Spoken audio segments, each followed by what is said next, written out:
अस्सलामुअलैकुम। ये 4 मरले घर डबल स्टोरी घर है जो सेल है चक्री रोड दमियाल कैंप वाली साइड पे। माशाल्लाह से इसकी फ्रंट एलिवेशन बहुत ही ज़बरदस्त है। और ये अभी हम मेन गेट के अंदर इंटर होने जा रहे हैं। ये हम इंटर हो गए हैं मेन गेट के अंदर और ये इसका कारपोच है, बहुत ही ज़बरदस्त इसका कारपोच है। माशाल्लाह से यहाँ पे बड़ी गाड़ी भी आराम से इजली खड़ी हो सकती है, मेरान कल्टस।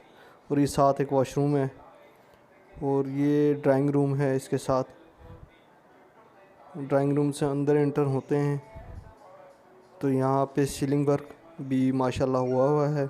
और इसके साथ ही ये ये साइड पे एक विंडो है। और आगे की तरफ अगर हम जाते हैं तो यहाँ पे टीवी लॉन्च है। और टीवी लॉन्च के बिल्कुल ही सामने जैसे हमने मूव किया तो ये सामने किचन है। और माशाल्लाह से किचन में ज़बरदस्त काम हुआ है, लकड़ी का तमाम काम हुआ है। और सीलिंग हर एक चीज़। अगर आपको ये वीडियो अच्छी लगी हो तो लाइक एंड सब्सक्राइब कर दें।